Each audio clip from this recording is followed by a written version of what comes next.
Penguin Random House Audio presents MeatEater's Campfire Stories, Narrow Escapes, and More Close Calls, featuring stories of adventurers, hunters, anglers, and outdoor professionals, recalling brushes with death and danger in wild places with Stephen Rinella.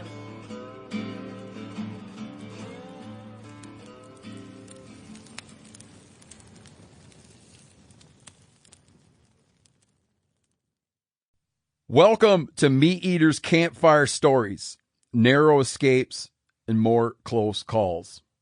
When you get to the end of this collection here, you're going to come to the credits. And there's one thing that's not mentioned in the credits, and so I want to point it out right here.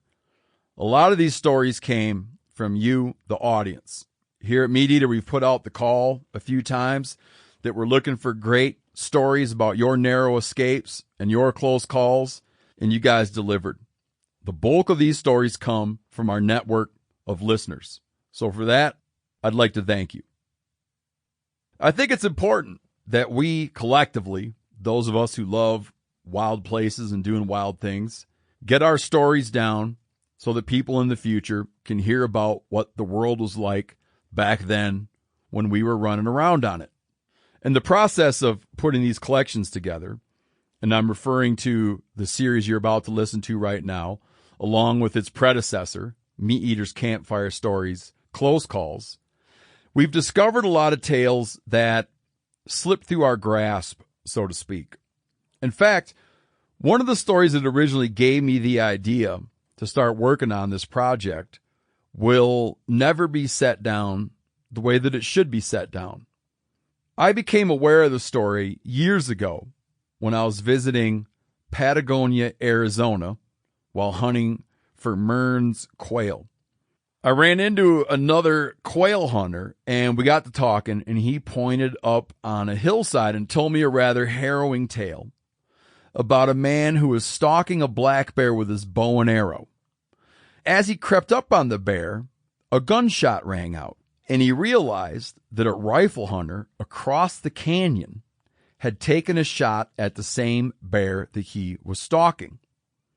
To his horror, the bear spooked and ran directly uphill in his direction. It was explained to me that the hunter thought he was going to get run over by the bear, but that's not what happened. The rifle hunter across the canyon took another shot at the bear at the same moment that it passed the bow hunter by. The bullet missed the bear, but caught the bow hunter right in the belt buckle. As the story goes, the rifle hunter had no idea that anything had happened. He just thought he missed a bear and went about his business. The bow hunter made a brutal climb out of the canyon with severe injuries to his intestines and abdomen, made it to his truck, got to a high point where he could get a message out, tried to drive to help, passed out from loss of blood, was rescued, and survived. Later, investigators set out to try to find who shot the man. So they sent out a survey to all the hunters who held a black bear tag in that area and first asked them what days they had hunted. Once they had it narrowed down to who had been hunting those days, they sent out a follow-up survey asking, what areas did you hunt in? Once they had a guy who was in that area and happened to be hunting on that particular day, 2 agents paid him a visit at his home out of state. The guy seemed to be completely surprised by their presence there, and when they told him what had happened, he proceeded to vomit on his floor. At that point, they knew he had no idea what had gone down. At least, that's how I heard the story. When we tried to track down the hunter I'm speaking of, he had passed away from cancer. There's one more story that'll never be told with all the proper details. Thankfully, we were able to get these stories, and you'll be able to hear them, straight from the people who were most closely involved. Sometimes, oftentimes, all by themselves. You're going to hear stories about quick thinking. You're going to hear stories about heroes. You're going to hear stories that are going to, at times, make you laugh a little bit. I think you're going to come away inspired, You're going to be entertained. And it's my hope, my expectation really, that you're going to come away from this more prepared and feeling more competent should you ever wind up in a situation where you're having your own close call. Briar Creek by Clay Newcomb.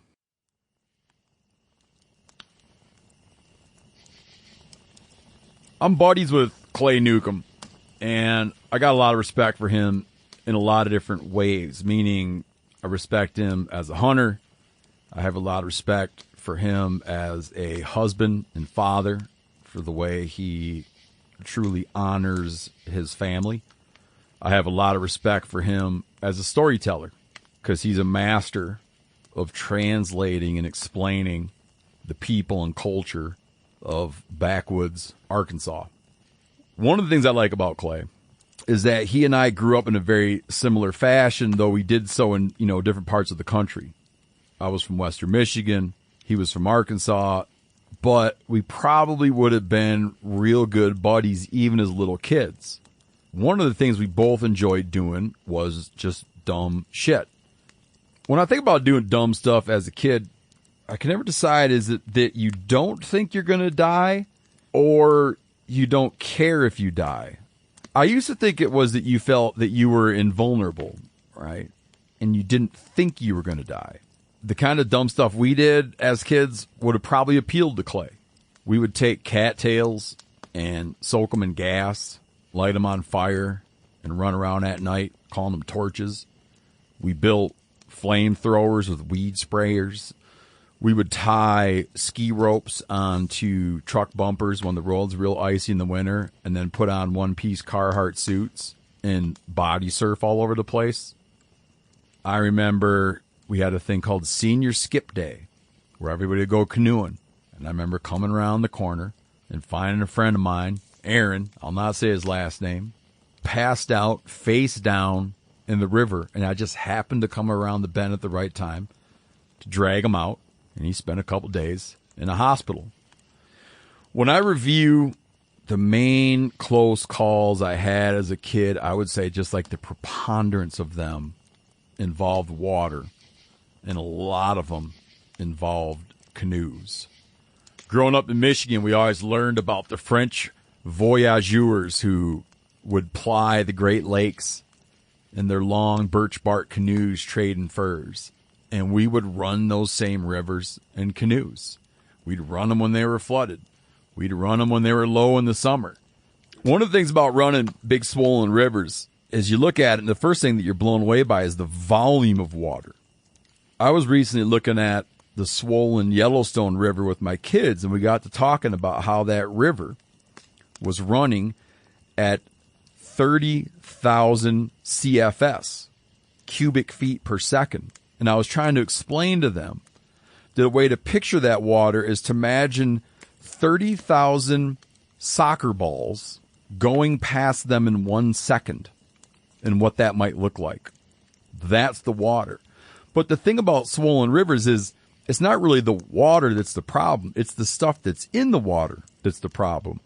You have trees leaning out over the water called sweepers or strainers, meaning they grab things that are going by.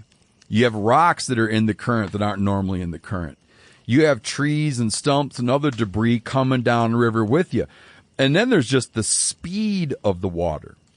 A lot of times you come around the bend of a river and you have time to react to what's happening in front of you, meaning it's a slow, placid river. You come around and you think, oh, there's a bridge with some bridge abutments. We're going to need to go river right or river left to get around this thing okay.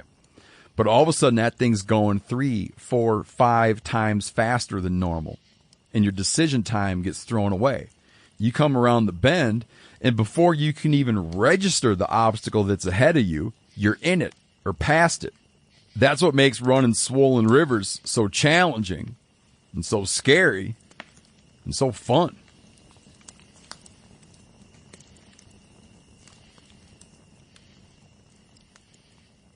My name is Clay Newcomb, and I am a member of the MeatEater crew and the host of the Bear Grease podcast. Sample complete. Ready to continue?